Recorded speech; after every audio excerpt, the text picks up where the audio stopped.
Please remember that the Lucie Pod is not a replacement for professional medical advice. If you have questions or concerns about your own amazing brain, please speak to a medical professional. I'd also like to acknowledge the traditional owners of the land on which I speak to you all today, the peoples of the Kulin Nation. Always was, always will be Aboriginal land.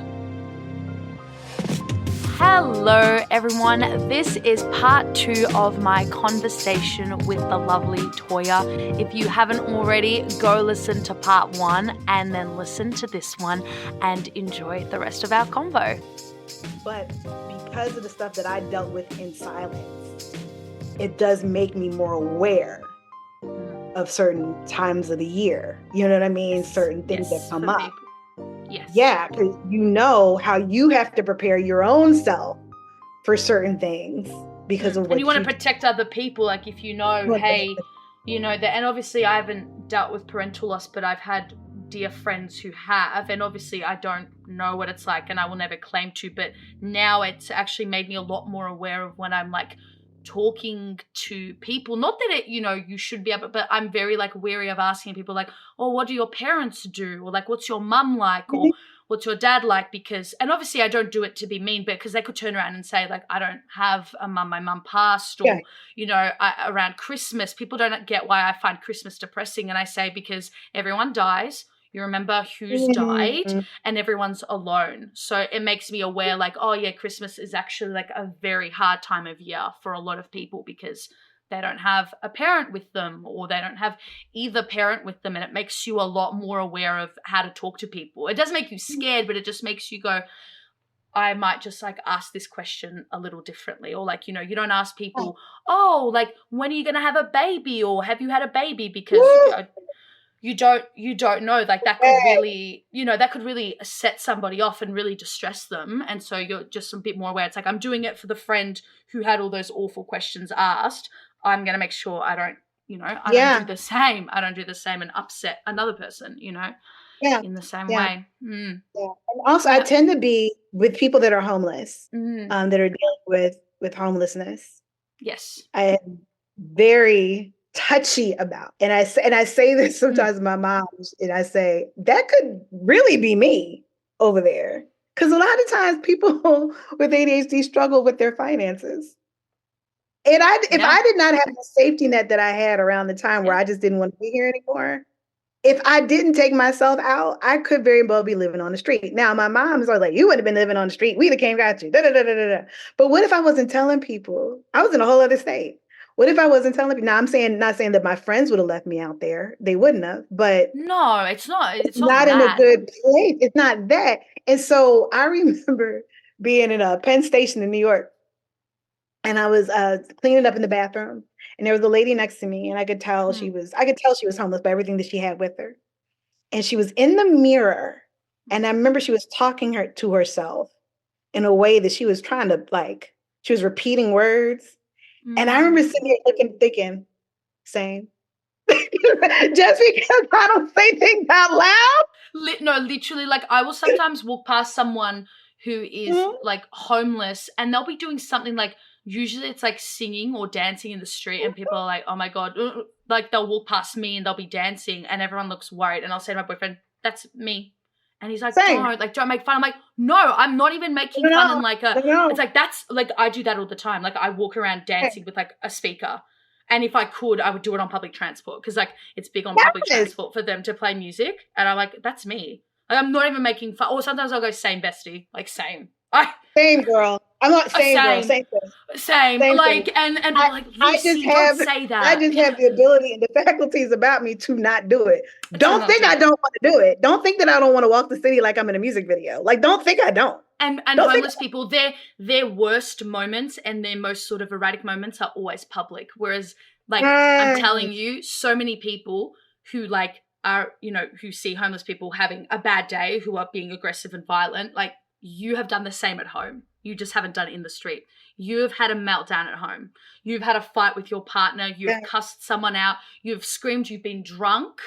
And this person, unfortunately, because they're in public, it's just their worst moment in public. And how many of those people do you think are undiagnosed with something? Yes. Do you mental illness? They don't want to work.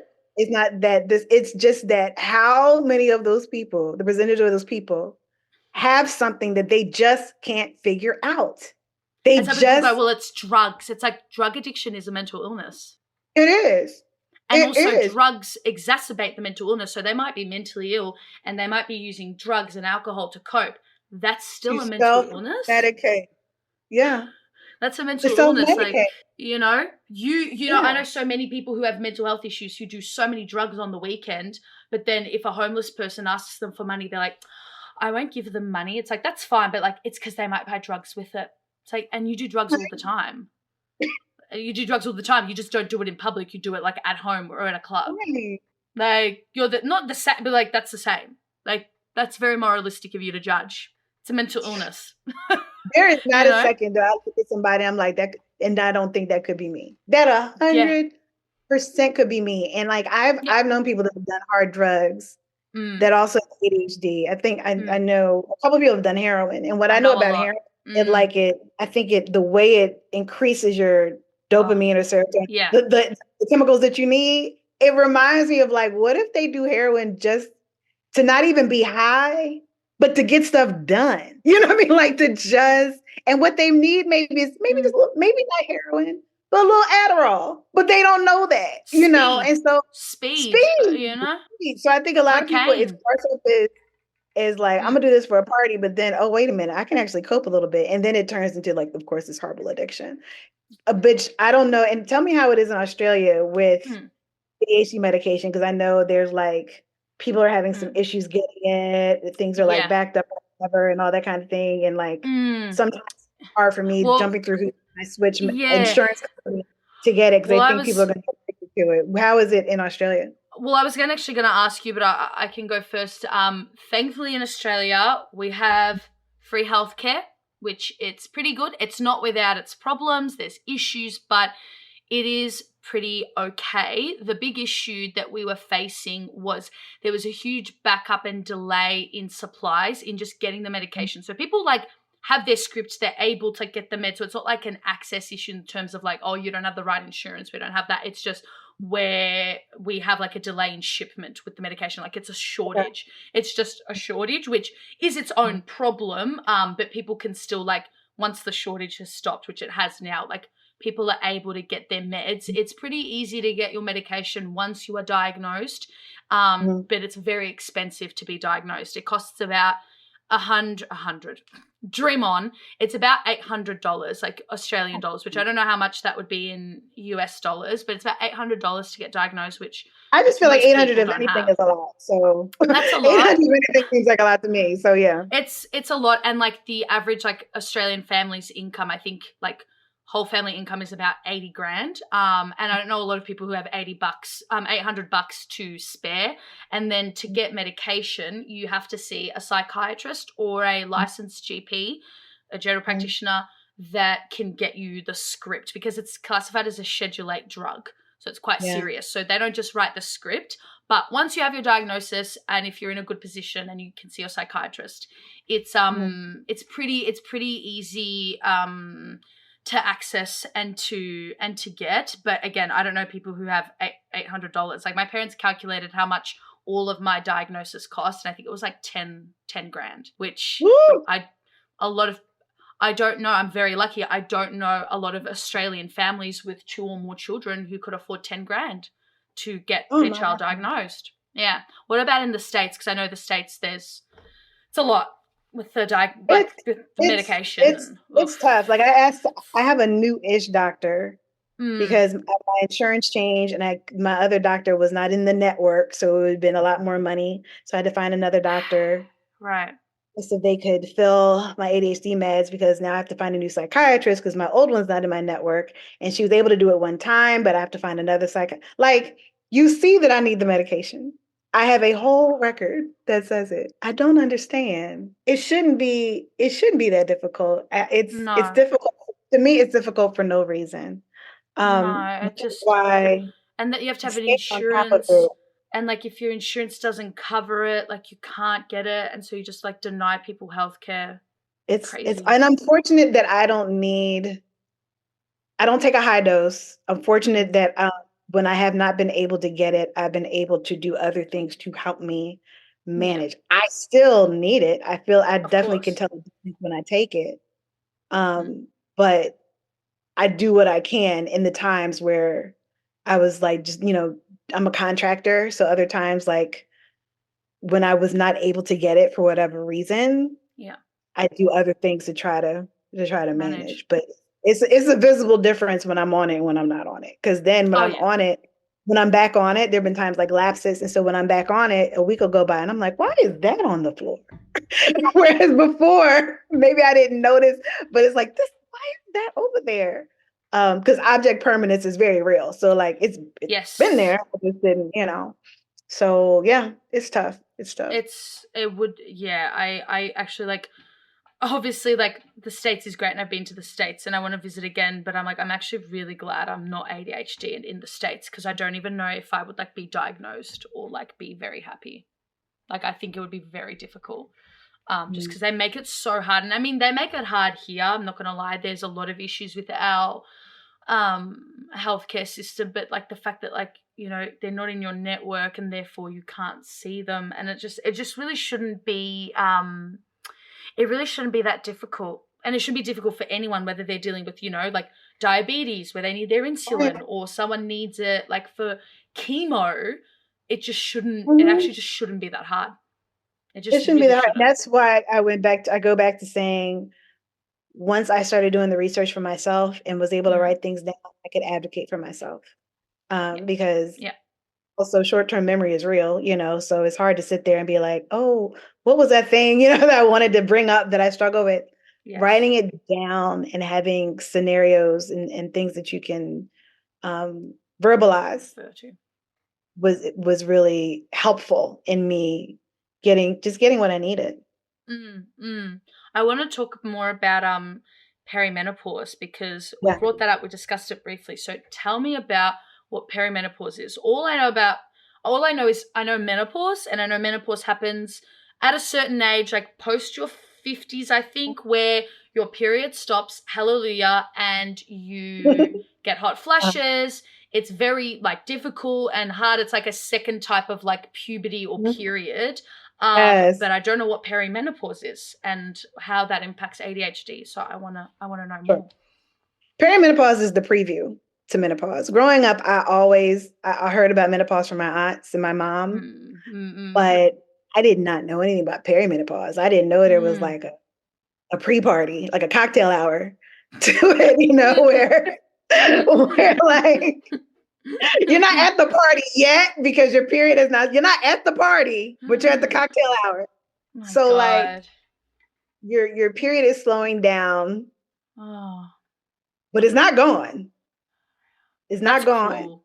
That's It's cruel. very cruel. And things that I used to do that would, I would be able to lose weight a little quicker. Not now. Okay. Gaining weight is a lot easier. Losing weight is a lot harder. Harder. Skin changes, hair changes, hormones decrease. So it's not menopause, but it's the preview of such. And those Wow. hot flashes are no joke. And so once it started hitting me like that, and I would go, particularly the week before my period, the luteal phase, Yeah. which I didn't even know was a thing. I just thought it was just PMS or whatever. But there's this Yeah. whole process. And my friends It's a and I whole talk thing. about it. Like, why is there only 2 weeks out the month that I just feel like I'm a normal person? Just 2 weeks. I just get 2 weeks to get stuff done.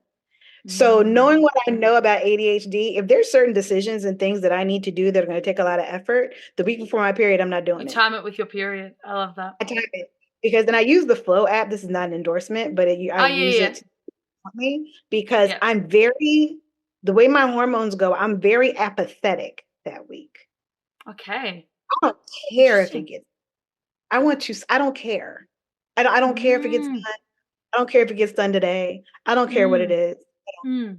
So when it got really bad, I remember telling my mom, and this is another thing, because my mom and I live together, um, and she's very aware of my mental health issues. I try to include her on everything because I want her to recognize clues, especially if I'm having a depressive episode.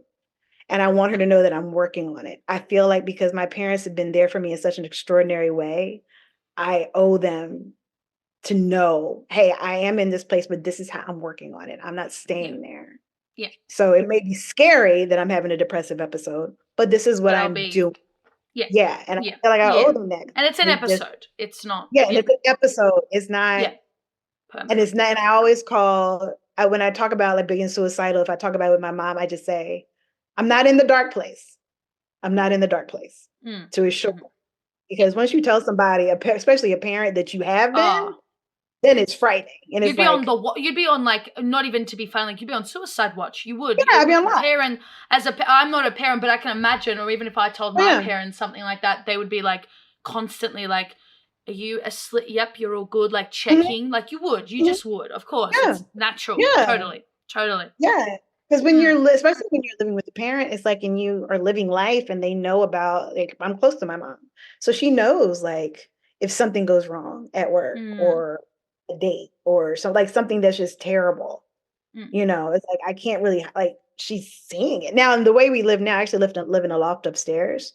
So we don't see each other as, like, often, but still, it's like, anyway, I want to make sure she's aware. And for my health, like, I do make sure she's aware. What was I going with that? We were saying, oh my God, we're so bad. We're so ADHD. Letting her know. With your period, you're very apathetic. Yes, and you time certain decisions. Yes. Okay, so when I felt it was getting dark around that time. Yes. I remember telling my mom, I was like, hey, I need to do something because this is getting bad around this time. And I'm working on it. And I needed to say it out loud. Yeah. And so what I did was at that point, I got a psychiatrist. Because I had, like I said, when I was diagnosed, I had one, but that person had long been out my network because I had to switch insurances like 3 times. So, crazy. And it wasn't something that I continuously needed to have a psychiatrist, but I knew for this, I was like, I need to talk to somebody for real. Yeah, of course. So I got a psychiatrist and she's awesome. She's amazing. And she explained some things to me and we talked about some supplements and things, but there's a medication that I take. I call it my get out of bed medication because I do battle major depression. And what she did was she increased it. She gave me pills that just half the dose of what I take every day. And so just during that week, I take a dose and a half. And it has helped tremendously. Yeah. And I say that to say that might not be, you might have people that are not on anything, whatever, but you can't ignore what's happening. And you don't have to be in the dark. And it doesn't have to be hell every day, all the time. But understand that what was working before and the things that you're doing to manage don't work now. So I went from, undiagnosed ADHD and then 41 to learning and unlearning and learning and unlearning. And now I have a whole new body that I have to learn and new things I have to do for my mind and so it has been, it's been rough. It's been rough going through perimenopause and having ADHD. I was going to say I can imagine. I actually cannot imagine that. Yeah. So is it so I'm assuming not everyone experiences perimenopause. Would you call it a condition, a disorder? Like, no, from what I understand, every born at birth female, everyone experiences perimenopause. It's my understanding that even if you've had a hysterectomy, you definitely go through it. You still go through it. Yes, I've heard that. Okay. Right. So I think it sends you directly into menopause. Perimenopause, it just happens. So it's, like I said, it's the cocktail hour. And so you're waking up in the middle of the night, hot flash. Right now, it is 65 degrees in my room all the time. I am always hot. So 65 degrees. Oh yeah, because we're dealing with Fahrenheit. Yeah, you're Fahrenheit, we're Celsius. It's cold in here. It's cold. It's cold. It's cold. Yes. It's cold. Always. And you're hot. And you're always hot. And I'm always hot. So and I'm not always having a hot flash, but it doesn't take me a lot to have a hot flash. So I'll go to bed, it'll be 65 degrees and I'll wake up sweating. So there are things that I'm taking now, which do balance hormones, which I'm very grateful to be able to have.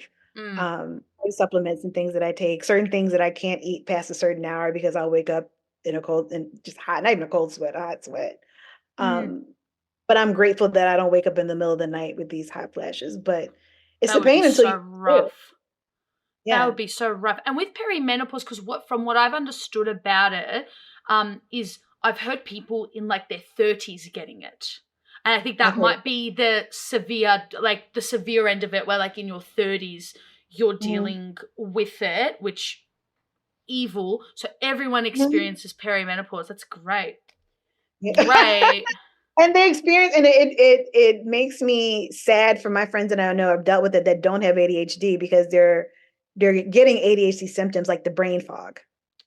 The brain fog, the short-term memory, and it's like they don't have it. They don't have ADHD, but their traits that they're now experiencing. They might as well. They might as well. They might as well. And I feel so bad because I know how it is to live with that and to hate for anybody to experience it. Because I don't think they get the what we were talking about earlier, the creativity and the problem solving things that we have, because they don't get that. Yeah, they don't get that. They get all the shit. They get all the shitty they stuff. Don't get that part. No. And so yeah, I feel terrible for them, because I would wish that on nobody. So do some people still get deal with perimenopause when they've still got their period? Yeah, I still get my period. But it's different. My cycle's different. And also I got on birth control to help balance my hormones and actually balance my, because I really wanted to fight every month. I wanted to fight. I wanted to swing on people. And I'm not a fighter. I'm like that before my period. I'm a monster. I'm an actual monster. Yeah. Anybody can get it. Anybody can get it. Yeah. And so when I started like birth control, they started to balance my mood. So I was not so volatile. So I'm not volatile like I was.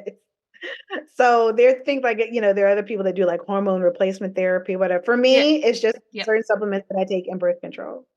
But because I'm on birth control, I don't get my period every month, but I do still get it throughout. You still get it. And people are like, it's a fake period. Yeah, but it very much feels like. And I get all the symptoms. So I still have to check the flow out. I'm like, if I do actually feel like fighting today, why is that? And I do check the app. I do check when it says my period's coming. And even if it doesn't come, I still mark it as happening, so I can stay on schedule and be aware of why things are happening.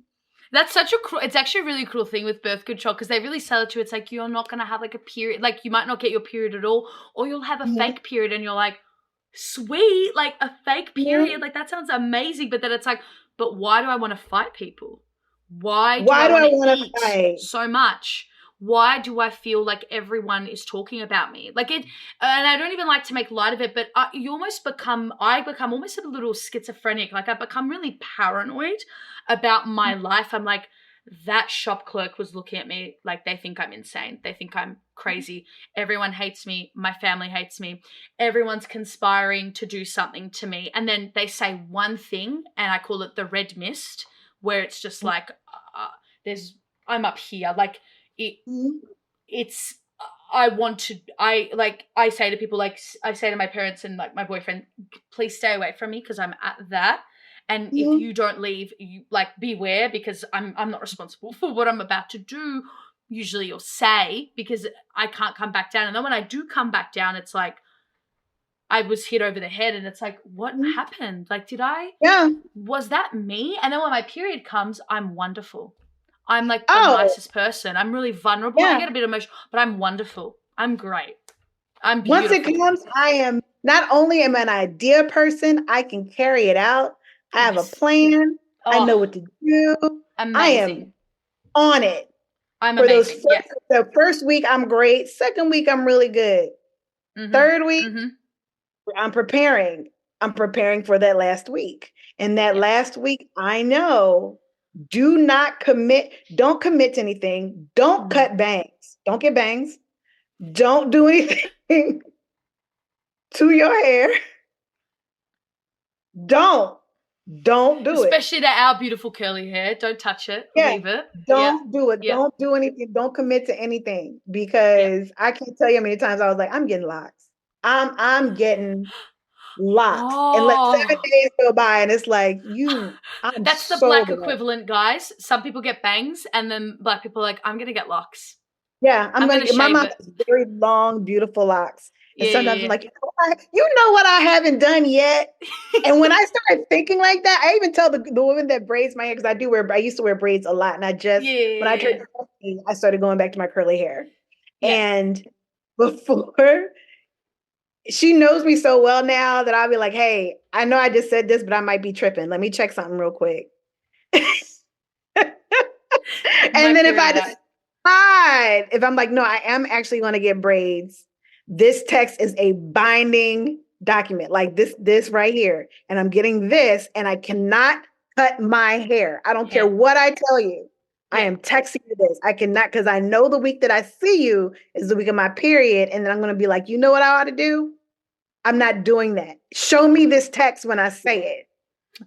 Reason with me. Like, don't do as I say or do as I do. Don't. Just show me. I'm not responsible. Show me that text, because I need to remember that I said it and what state I was in when I said it. So but definitely don't cut bangs. Don't get bangs. Yeah.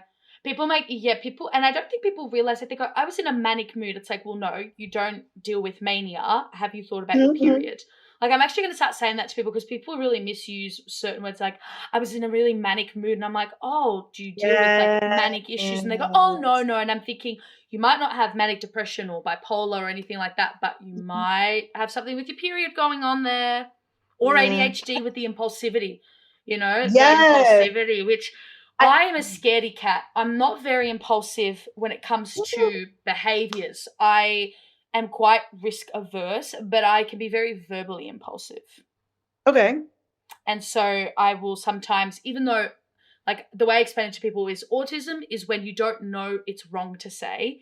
ADHD is when you know it's wrong to say, but you still say it. And it's like, why did you say that? And then afterwards you realize. So, like, I will never, like, climb a building if I'm drinking or drunk, or like get in the car and drive drunk, or be really impulsive. I'll just maybe say things that are like, probably shouldn't have said that, sort of thing. I'm scared. Yeah. I think I'm a scared person. Has been overcommitting. Overcommitting. That is something I've had to really work. And I hear my therapist right now. You're doing the work, Toya. You're trying. I see you're trying.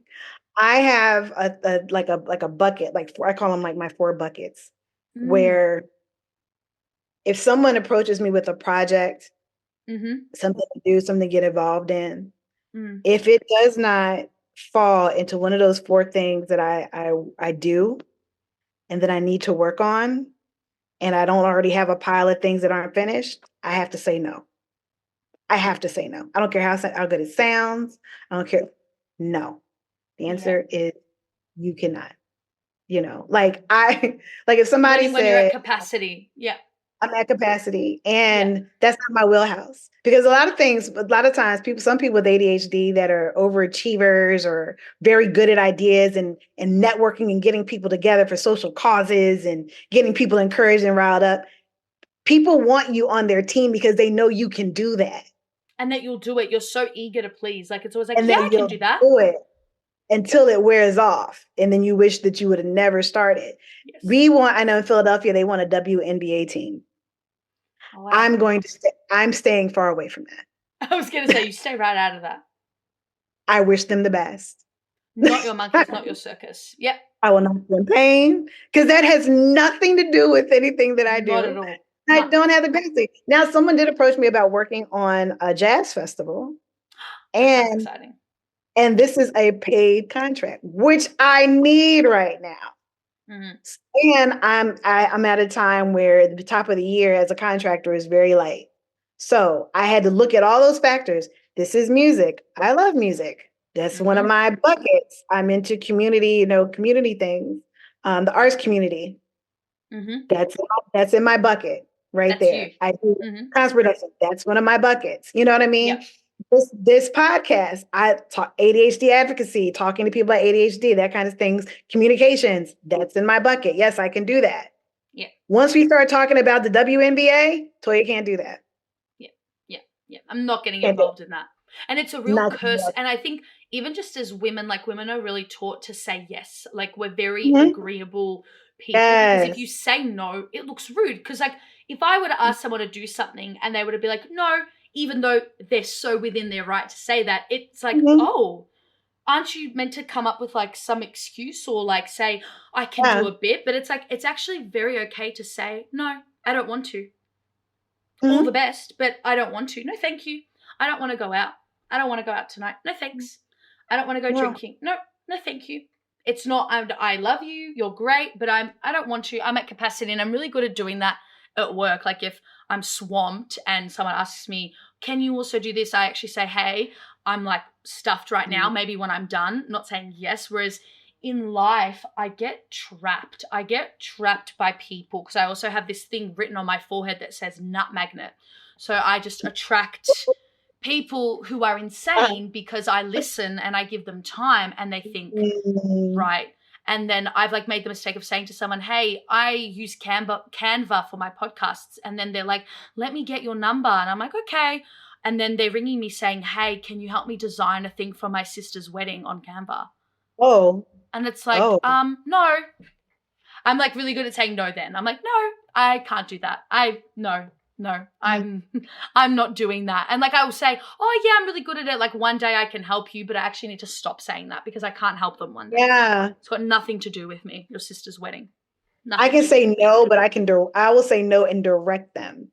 So that's one thing that I've become better at, where I can say, you know what, I can't do that for you. And in my mind, what I'm really saying is, I won't do that for you. Yeah. However, let me direct you to this, whether it is another person that has the capacity and does it for a living, or it's a video or something, some sort of resource. Yes. But I've tried to be better about saying, I won't do that. Because another reason is with people that have ADHD, we can get the dopamine hit of a new exciting idea. Yes. And assisting people. Oh yeah, I have someone that I know that I work with where I have to scale certain things back for them because it's a client that I have where I'm like, I know he's so excited about this and this and this, and he wants to pay me for this and this and this because I care about him. And I understand that out of the two of us, I'm medicated. You know what I mean? Like he is not. I'm not going to take advantage of an issue that I'm very aware of. Yes. You know, and it goes back to that empathy of being like, I know what you're dealing with. I know you're very excited about this. And I'm going to tell you, even though you want me to do and get involved in this, I can't match you on that dopamine. Got to dial it back. And also, let's look at all these other things that we're working on that we need to get. We need to get redirect and connect. Redirect. Like part of my job in politics is we have to deal with like a lot of constituents who ring us, and they'll ring us, you know, for example, and say something that we genuinely can't help them with. Like, I need you to help me change my banking address, and we're not a bank. We don't do that. And rather than saying, yeah, not going to do that, you moron, you should know that we don't do that, I go, I can't do that, but why don't I get the local bank to ring you so they can help you with that? And they leave very happy because even though it's like, well, you're just fobbing them off, it's like, I'm actually not fobbing them off. I'm fobbing them to someone else. It's not fobbing off. I'm just redirecting them and connecting them with the person who can actually help them, because it would be a waste for me to tell them I can do it when I can't. I cannot do it and I won't do it. So I shall redirect you. Customer service. Yes, it's still service. You're still serving. You're still helping. Definitely still a service. Absolutely. You have not checked out. But you've done what's best for you as far as setting your boundaries. And I think another thing is people with ADHD, we have to learn to set boundaries for ourselves, with ourselves, and set boundaries for other people. And that's tough. That goes back to that learning and unlearning. That's a really tough thing to do. Well, people think boundaries is you being rude, and people don't like the word boundaries because in some ways people do overuse it. But then it's like, okay, I have rules. Like I have Yeah. rules with myself, or I have standards. Like if people don't like the word boundaries, I have standards with, Yeah. we all have a standard. We all enter a sort of contract with people, whether it's someone you like are talking to at the cash register or someone you're interviewing on a podcast or a friend. You all have like a contract and a rule, and there's just certain implied things, certain boundaries that you wouldn't cross. Like Yeah. you're not And going to I've ask the cashier, if they're pregnant. I'm not going to ask the cashier that. I might ask my not best friend who I know who's been trying. I'm like, how's it going? I'm not going to ask the cashier because we've established that social contract, Yeah. You have to be, it causes you to be very aware of yourself. I joke sometimes that I'm like Toya Inc. Like I have to manage Toya Inc. I had a friend of mine, he asked me, he was like, you don't want a baby? I'm just one of those people that I've never desired to have kids. He was like, you don't want a baby? And I remember saying out loud, I said, I am the baby. I am the baby because I was diagnosed at 41.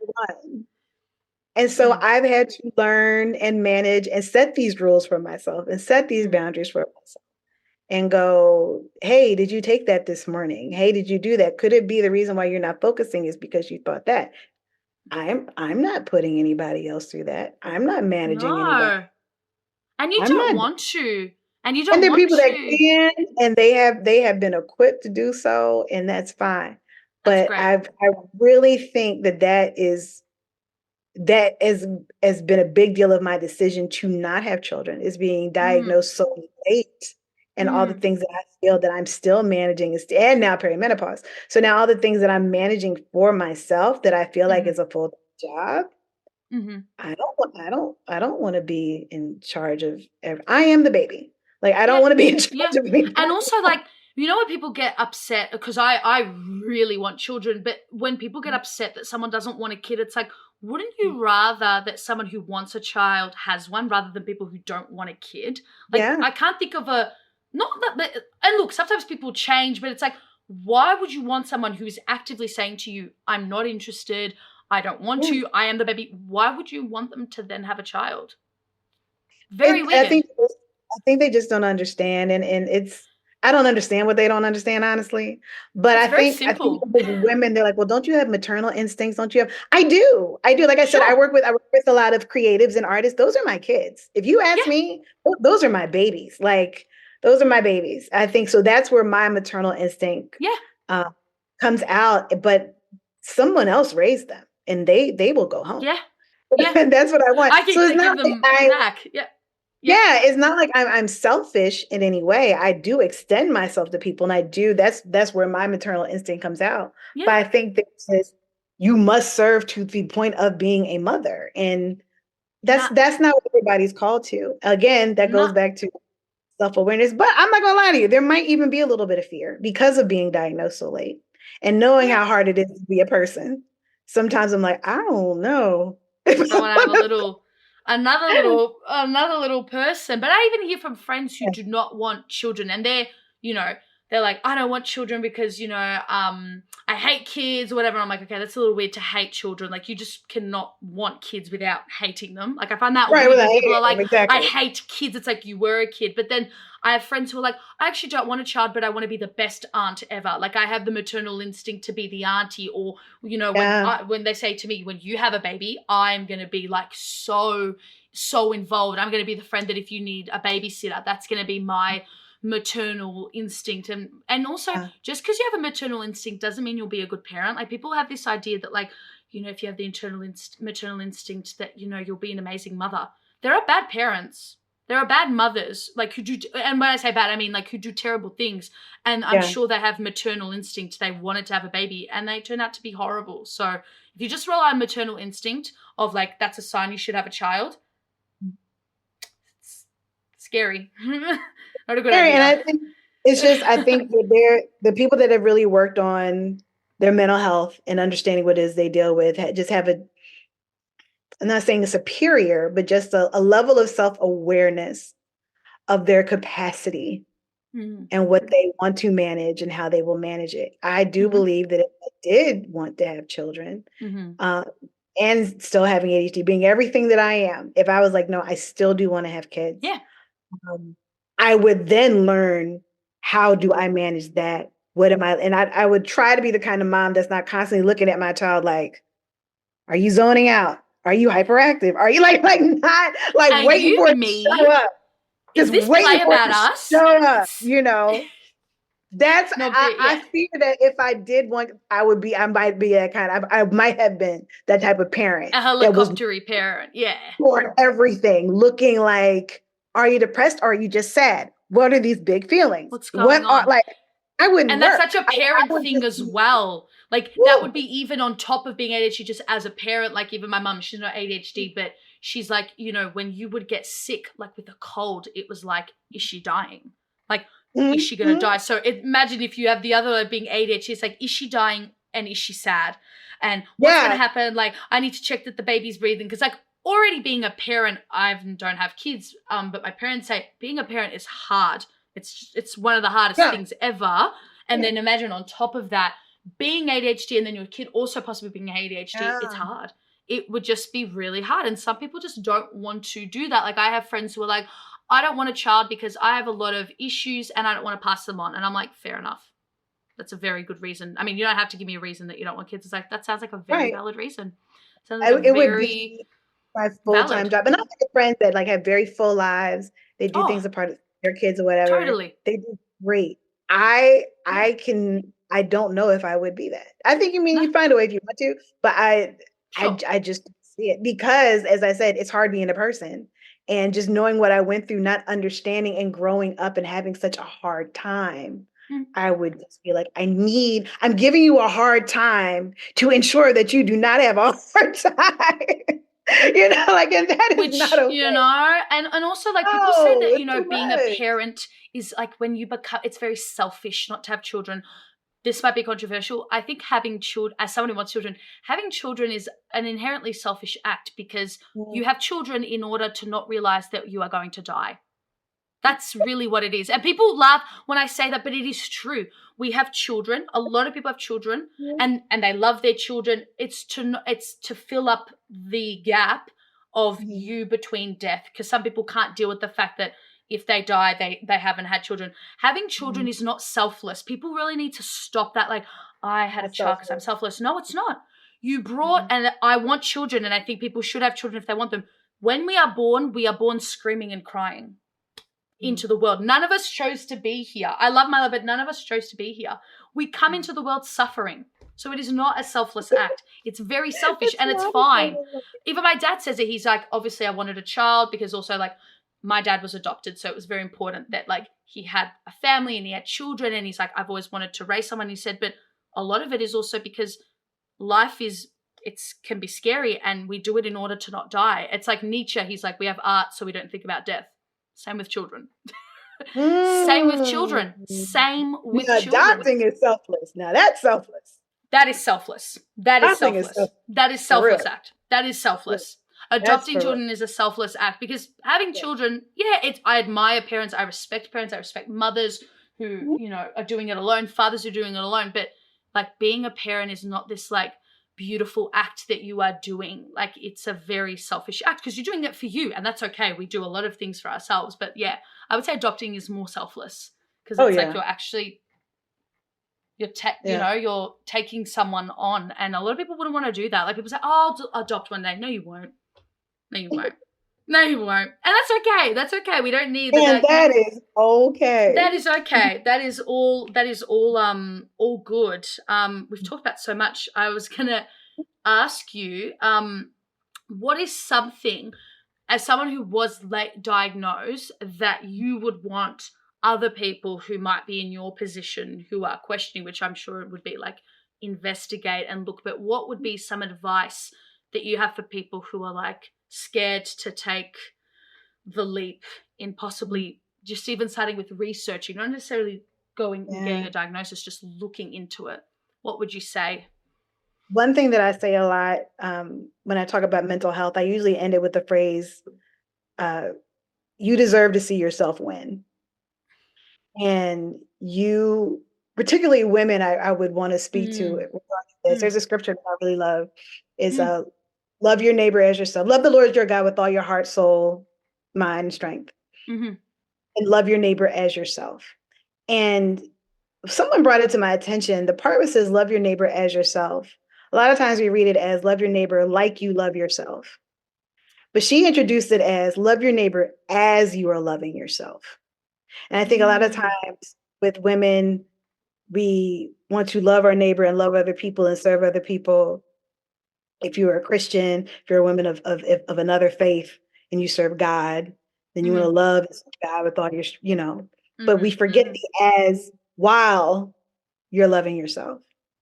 And so taking care of your mental health and doing the research is you really loving yourself. And you do have to break out of pride to be able to do that.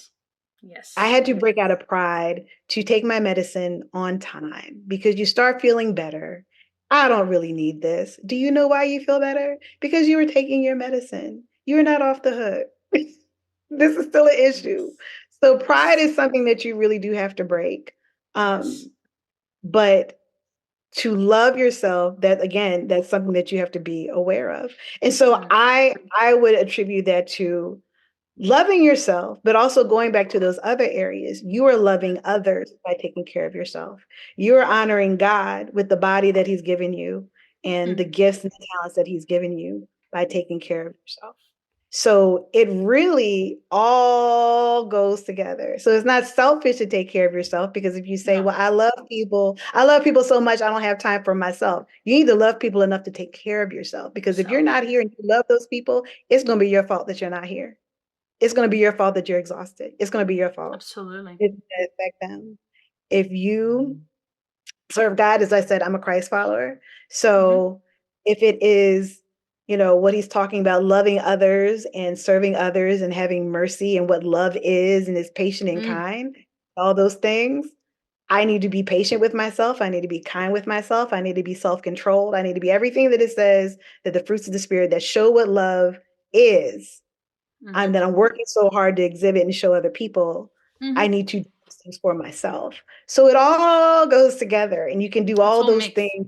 They're congruent, And so that's what I would want people to know, is that you deserve to see yourself win, but you have to step out and you have to do it and understand that it influences those around you. And everyone. Well, a lot of people are like, well, once I go to therapy or once I take meds, like, I'll be fixed. And and this can go for any issue, whether it's ADHD, whether it's a mental illness. A therapy is important, and you must go to your therapist, but your therapist is not there to fix you. You have to want to fix yourself. People think that sounds harsh.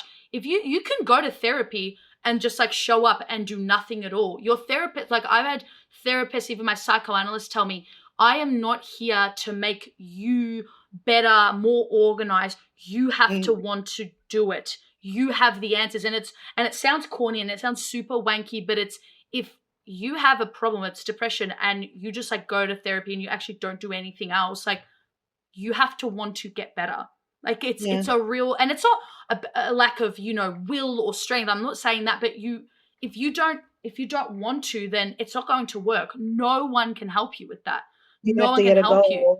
You have to do it. You have to take your meds. You have to go to therapy if that's what you need.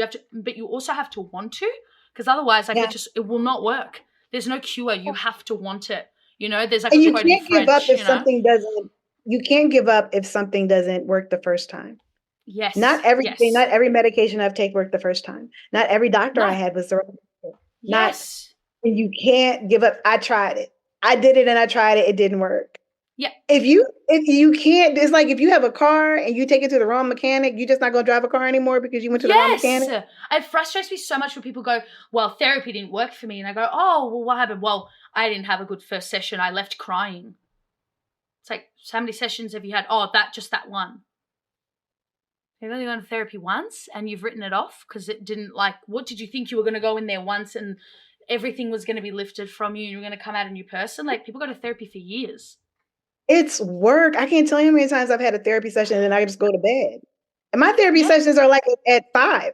Yeah, you feel like shit after your therapy. Some therapy sessions, people leave them and they feel like shit. Yeah, and they go to bed. You went once when people go, well, I heard that therapy doesn't work because my uncle's cousin's dog Walker went and they didn't get better. It's like, have you been? Well, no. It's like, well, then, help yourself. Help Love yourself. yourself enough. And help. Love those around you. And love God enough to do all those things. Love enough to do all those. It is, to me, it is lazy not to. And I'm not going to tell everybody about, like, everybody doesn't need medication. Everybody might not need therapy. You might need, get in a group with some other people that are dealing with what you deal with. Don't be an island, you know. But if we can be on our phones researching vegan diets and astrology, and we can do all this, and conspiracy theory, we can do all this research on all this other stuff. Oh, yeah. Why not do research on yourself, on like what is going on with you? And everything's not going to be what it is, but like you have to be on this earth. You have to be on this planet with other people. You have to be on earth with yourself. Like you have to. This is the body. Like I'm not going anywhere. Like we haven't figured that out yet with the cloud. We can't extract ourselves yet. With AI, you are here for real. You know, but we are stuck in this body. And I was going to ask you about medication because I feel like there's a huge stigma with medication, even when it comes to, like, you know, depression, for like depression and anxiety, but specifically for ADHD. And I've heard from other friends of mine who are also like Black, religious, and they're like, it's very stigmatized for them to take medication. It's seen as a real like failing, or it's seen as like, you shouldn't take medication because it's drugs. How have people around you in your community reacted to you taking, you know, medication for, you know, ADHD, or even just, you know, for depression and anxiety? That's a good question. It's been mostly positive, but not all the way positive. That's great. And what I will say is often is that it's God that led me to it. It was me asking. It was me. I remember I was such in a dark place. And I remember saying, I was like, Lord, what is it that is keeping me from moving forward? And I felt like a little release of tension in my chest when I asked that. It was almost like, so now you're not going to do it by yourself anymore. Let's start, you know, let's get some relief. And I just felt a little, not a lot, because I was still in a dark place, but I did feel a little release. And that put me on the path to do so.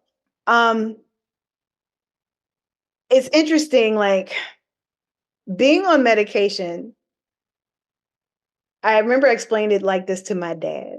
I said, suppose you're a really strong person and you're hanging off a cliff, right?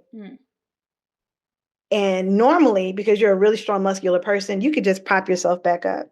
But if you have a backpack full of like heavy rocks, bricks, you know, every once in a while, or maybe all the time, because some people have situational depression, you know, it's not long term. So they need a little something to help them in the strength that they would naturally have to be able to prop themselves up. I think everybody starts at like what I call like zero, like a level 0. I spent a good amount of time in the worst depression feeling I'm at a level -5.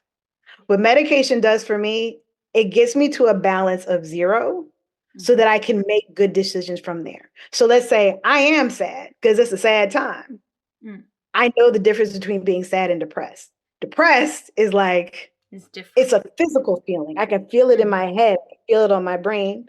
But if I am leveled out, which is what medication does for me, then I can do everything from a state of being balanced. It's a baseline, because not everyone is happy. Like, I don't have depression, but I'm not always euphoric. Like, I'm not always in a state of like, everything, oh my God, like my life's amazing. Like, if that's the case, like I'm on drugs, if, you know, like it's a baseline. And same with stress. A lot of people go, I'm stressed, I think I have anxiety. No, you are stressed. And, you know, it's not necessarily always good to be stressed.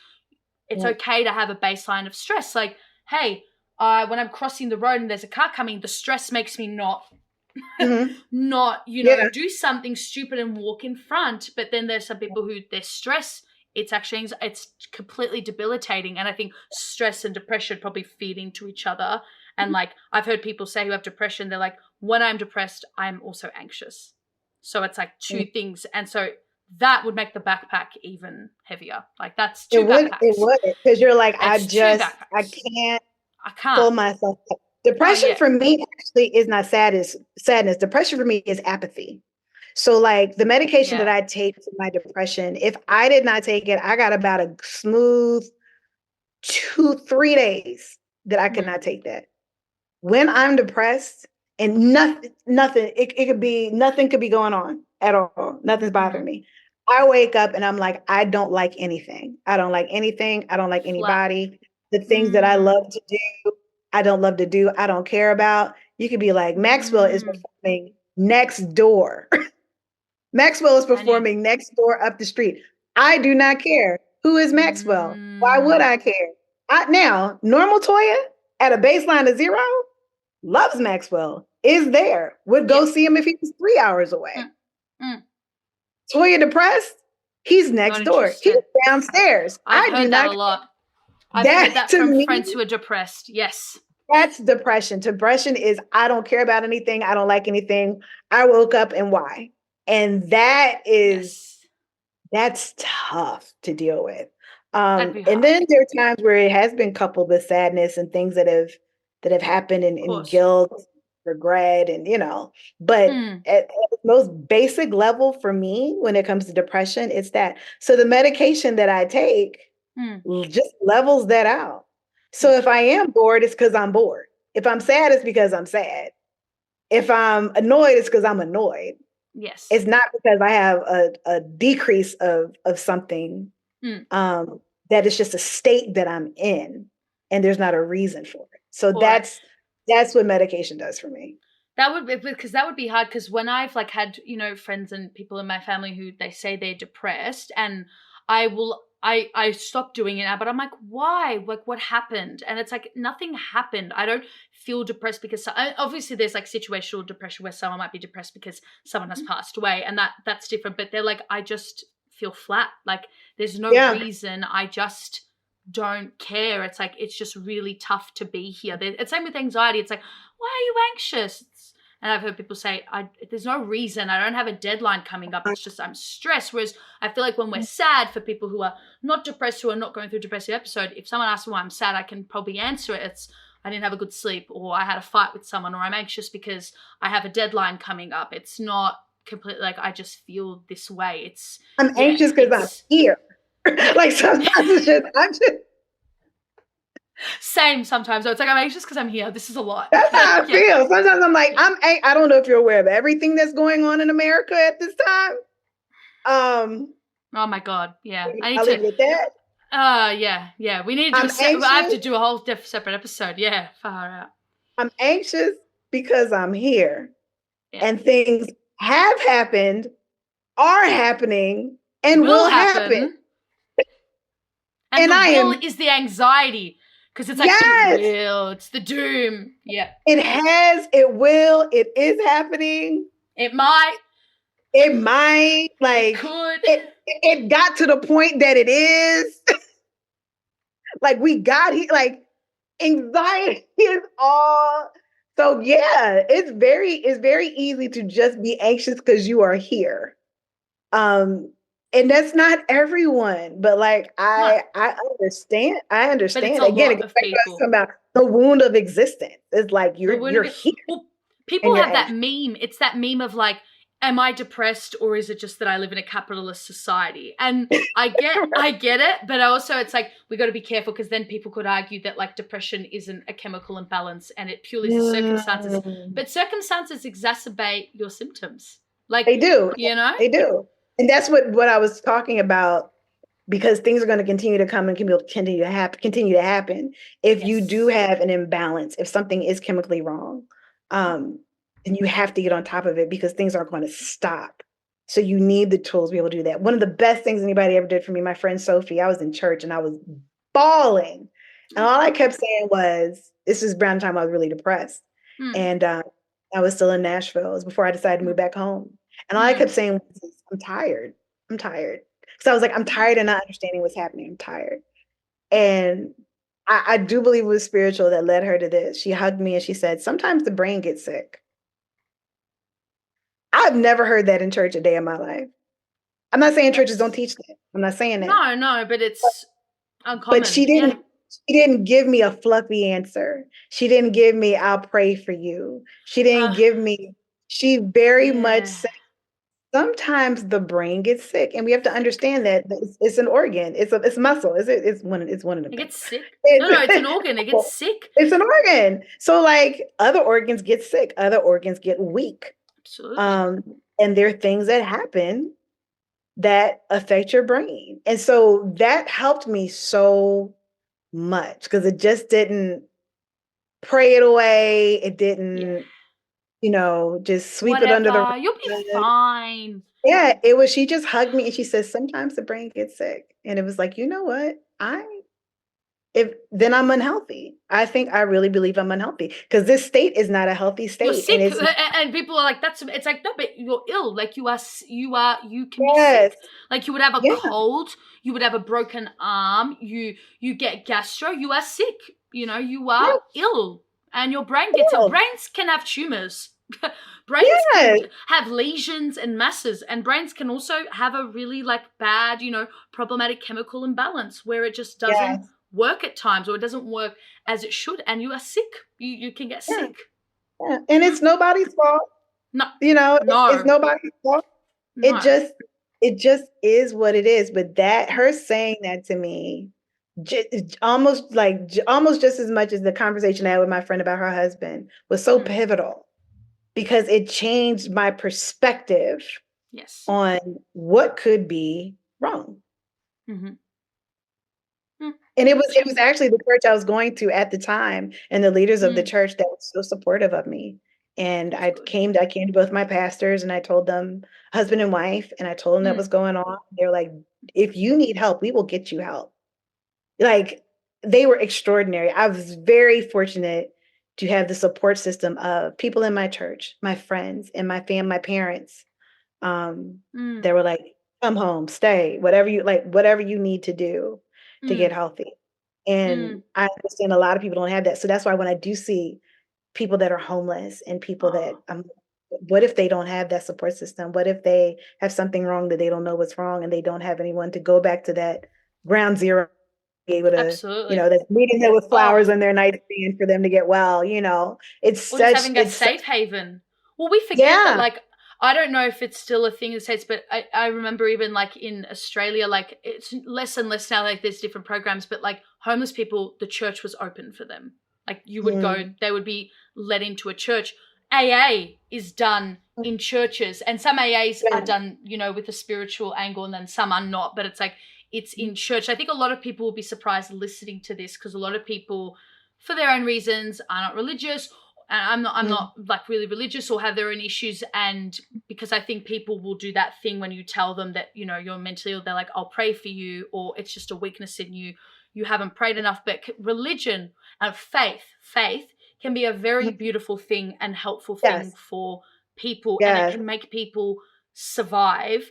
And people are like, yeah. oh, but why would you, when you know it's not true? It's like, but that's the thing about faith. My grandfather was not religious at all. When I wanted to get my communion and my confirmation, he was like, why are you doing that? That's so silly. I'll come Mhm, to it, but that's dumb. You don't need to do that. He was not religious. And then when my grandmother died, he said to me and my parents, he was like, one night she actually came to visit me. And I said, oh, in a dream. That's how he goes, no, her spirit came and visited me. And she said that when I was ready, I could join her. And then I think he died 6 months later. That, wow. I don't know if she came to him, but I think he knew my time here is not long. And for him, having that faith, whether it was real or not, helped him cope with the fact that he was going to die. And that's a Mhm, really beautiful thing. People who are not religious at all, after they've had a near-death experience, will mhm, then find faith, and that makes them survive. And I think that that's mhm. lovely if that's what works. It can be a very beautiful thing. Faith. It Yeah. doesn't have to be in a specific deity, or it can be to anyone, whoever you pray to. It can be a very, very, very helpful thing. And a lot of people find community in church. And I think people have a weird view, I think, because other religions have kind of ruined it, high demand religions, Mormonism or whatever, where it's very much it's your fault if you're depressed, so we have to pray your illness away. But it can be a sense of community and help. And Yeah. it's Yeah, it beautiful. can It's be. And you beautiful. have to make sure that it lines up with what you say you believe. I think a lot of the Yes. problems that we're having is, especially when it comes to teachings of Jesus and what the church is supposed to be, Yes. it's not lining up with what we're seeing. So there's a lot of conflict and hypocrisy. There's a scripture that I love, I believe it's in Psalms. I'm so bad to remember like where it is, but it's like my strength and my heart may fail, but God is my heart, where my heart may fail, God is my strength forever. And so it reminded me of like, I think it's like where my heart and my mind may fail. Yeah. I think that's how specific it is. And I love that because it's like your heart may fail, your mind may fail, it's okay because your strength is God. And so for me, that's helped because when I find scriptures like that talk about the mind, that talk about the flesh being weak, the mind being weak, being sick, and how that's covered under love, like it's covered under mercy, that's helped me. And it's helped me not make those two things separate. I don't have to get this right in order to be right with God. I'm not right with God because I don't have this right over here. They're not Yeah.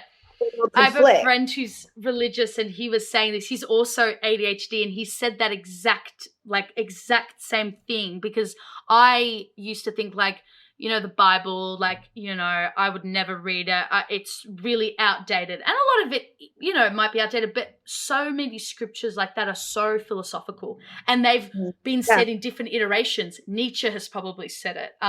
Voltaire has probably said it, and stuff about the mind, and that if your mind's not right, that it's a very philosophical. And if people who aren't religious who are getting like really upset, just take out the religious element and it still stands true. Yeah, truth is The mind true. gets sick. Mind gets sick. You don't have to, sick. That's very, Carlos Whitaker is an author, and he said something. Yeah, I mean, it's probably been over 10. I know it's been over 10 years he said this. And I want to meet him in person just to thank him for saying this because it's so amazing. He was talking about how he was about to preach and he had a panic attack. He didn't know about panic attacks. Wow. So of course, if you have a panic attack, you don't know about them. You think you're going to have a heart attack. Yeah. You think you're dying. Like it's that. Yeah. And he got on medication. And I believe the article had like a picture of like his medicine bottle. And one thing that he said, and I'm paraphrasing it, but it's really what he said. He said, my serotonin levels and my faith have nothing to do with each other. And I love that because it was a picture of his his medicine with his name on it. My serotonin levels and my faith have nothing to do with each other. When my dad died, we were going to the funeral and I was like, all right, so I'm prone to panic attacks. Take my medicine. Let me not have caffeine this morning. I did everything from A to Z. We are in the limo. I am looking out. I'm not even thinking about the funeral. Not even thinking about it. I'm just watching the city go by. And all of a sudden, my body said, we're going to who's what? It was like something just woke my body up like, who? A shock. We're going to what? When I tell you all of a sudden, I couldn't breathe. It's hot. I need something to drink. And my body was stiff as a board. I had to lay down. Everybody had to get out. So I'm completely aware of what's going on. My best friend and another one of my really good friends, Melanie, who I talk about this with all the time, I said, go get Melanie, go get Tia. So somebody went and got them. So my mom's in the car and watching me having a full-blown panic attack where I cannot move. My muscles just said, no, we're not going. But my mind is straight. I wasn't crying. I wasn't like dry heave, nothing. Yeah. It's just my body said, we're not going to this. I'm not doing that. No. We're not going to this. No. And it was nothing I could control. It just happened. So Melanie and Tia get there and they're like, well, what's happening? I said, I feel fine. I'm speaking to you. I can hear you. I'm completely conscious. But my body will not get up. Not a muscle will move. And so we talked through it. And I said, all right, well, let's pray. We prayed. I calmed down. Body wouldn't go. I said, all right, let's just. And I remember telling my mom, because it was already the worst day, so now she's watching this happen before her eyes. And I remember trying to like assure her, I'm fine. I am. I know it looks like I'm having a fit, but even though I'm not moving, I know it's like the And she's worst like, thing. you're lying. Like, you are not. Stop. And my cousins told me later they thought that what was holding it up that maybe my mom was crying, everything, and I was like, no, my body just said no. And so I say all that to say, when people say stuff like ADHD is not real, anxiety is not real, depression is not real, If it's because only. it's because you're not right with God. It's because you're not eating the right things. You need to exercise. When they say stuff like that, I don't even get upset anymore because I go, I know what I take my medication for. Yes. I know what's happening when my mind is completely conscious, I'm fine and I'm ready to go. And my body says, we're not getting up. I know that when I take my medication, the things that I'm able to organize, and the things that I'm able to process better. I know this for myself. You know you. So I know me. So I don't have time to argue or debate or wonder why you don't understand. Because as I've said, at the end of the day, getting healthy was my responsibility. Yeah. I'm the one that needs to believe it. It doesn't matter if anybody else. It's not dependent on if other people believe it. Absolutely. Not. Absolutely not. Like, I don't care. Like, even now when people say things like, when I tell people I'm medicated and they go, I heard that this med, so I heard from my sister's dog trainer's brother that it can cause this. And I go, okay. And I go, oh, yeah, cool. All right. Oh, yeah, great. Awesome. I don't, okay, whatever. And did you know that Panadol can give you, like, kidney disease? I don't care. Whatever. And the ketamine that you take every weekend, like, I don't care. Come on. I don't care. Like, cool. Oh, amazing. Or when they say, I've heard that ADHD can be fixed, like, if you walk a lot. I go, okay. I don't engage. I used to because I'm like, I have to tell them because they're spreading misinformation. But now I'm like, you know what? It's none of my business. Not my monkeys, not my circus. I am in the business of me. I am my responsibility. Yes, I'm here for me. Not. It's my responsibility. And the people that I do feel that I will give an answer to are people that ask because they're wrestling with some things. And because I don't ever want anybody to be where I was, struggling in silence, really just depressed and in a dark space with tons of friends and great things to do. Yeah. It breaks my heart knowing that there are people that have dealt with that, so those are the people that I feel like I have my time. Will give an answer to and give my time to. But all this other stuff, I'm not concerned with it. I don't care. Like, I actually don't care. Even when people are like, yeah, I could be that too because I, like, am lazy and I fidget. Like, could you give me your meds? I'm like, no, not interested. Like, don't care. Like, I actively don't care.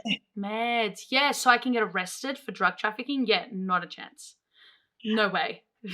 No way. I could make a lot of money, but no way. Like, I actually say to people, like, I could actually make a lot of money with that because it is lucrative. No. No. I actually have a career and, like, a life. No, I'm not going to. Medication that I need to keep in one place so I don't lose it and forget to take it. That medication. I'm going to give it to you? Are you going to pay me? You know how hard it is to get this medication? I remember somebody said that they found out that they had ADHD they were at, like, a festival and all their friends had, like, Ritalin or whatever. I've heard this story. I've heard this exact story. Some variation of the story. And everybody else was high and they were, like, doing their taxes or they were... Oh, yes. They were, like, doing their homework in the woods. Or I did weed. It's like I was at a party and my cousin gave me weed and she was super high and I, like, went and cleaned the kitchen. It's like, shut up. I'm not going to give you my meds. Shut up. That's how I found out I had it because I needed it to get stuff done. Yeah. I wasn't high. I actually got stuff done. And then I had to ask some questions like, what is this treating that I'm now actually able to sit here and, like, pay my bills in the middle of Coachella and everybody else is. Guys, this is not a recommended practice. Do not do drugs to test. Like I said earlier, I will diagnose no one. But if you're in the middle of Coachella and you're trying to take ADHD meds for fun and you wind up paying some bills, because you feel like you now have the wherewithal to do some stuff. See someone. Ask them questions. Ask some questions. Go see someone. That's all I'm saying. I'm not saying that you have. I'm just saying.